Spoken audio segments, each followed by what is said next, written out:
عليكم ورحمة الله وبركاته. نحمده ونصلي على رسوله الكريم.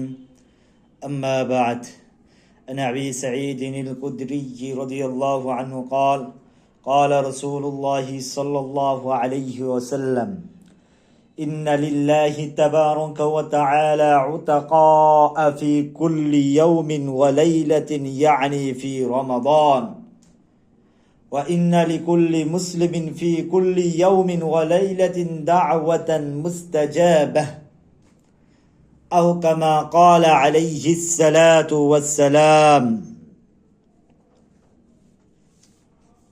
मेरे दोस्तों बुजुर्ग भाइयों, রমজানের শেষ দশকের আজ দ্বিতীয় রাত। শেষ দশক জাহান্নাম থেকে মুক্তির দশক। পুরা রমজানের এই প্রতিদিন আল্লাহ পাক বহু লোককে জাহান্নাম থেকে স্থায়ীভাবে মুক্তি দিয়ে থাকেন। তার মধ্যে শেষ দশকে বিশেষভাবে মুক্তি দেন।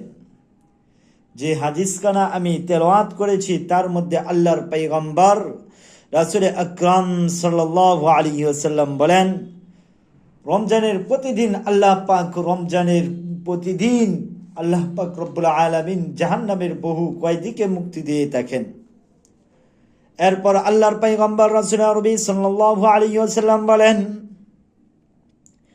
এবং প্রতিদিন মুসলমানের একটা দোয়া অবশ্যই কবুল হয়ে থাকে। এই হাদিসে প্রতিদিন আল্লাহ পাক বহু লোককে জাহান্নাম থেকে মুক্তি দেন। এই কথার সাথে সাথে বলা হচ্ছে প্রতিদিন অত্যন্ত একটা দোয়া অবশ্যই কবুল হয়ে থাকে। এই মুক্তি দেওয়া এবং দোয়া কবুল হওয়ার কথা দুটাকে পাশাপাশি বলে হয়তো এদিকে ইঙ্গিত করা হয়েছে যে প্রতিদিন যে আল্লাহ পাক বহু লোককে মুক্তি দিবেন, তুমিও দোয়া করো তোমার লোকজন যেন মুক্তি পেয়ে যায়। তাই আমাদের আপনজনের মুক্তির জন্য দোয়া করতে হবে। যদি তাদের উপর কোনো আযাবের ফয়সালা হয়ে থাকে, তাহলে এই রমজানের উসিলাতে যেন আল্লাহ পাক তাদের জন্য স্থায়ীভাবে জাহান্নামের আযাব থেকে মুক্তির ফয়সালা করে দেন। এই হাদিসে যে বলা হয়েছে প্রতিদিন অত্যন্ত একটা দোয়া অবশ্যই কবুল হয়, মুহাদ্দিসিনে কেরাম বলেছেন এই দুইটা ইফতারির সময় কবুল করা হওয়ার সম্ভাবনা বেশি রাখে। এই দুইটা দোয়া ইফতারের সময় বেশি কবুল হওয়ার সম্ভাবনা রাখে।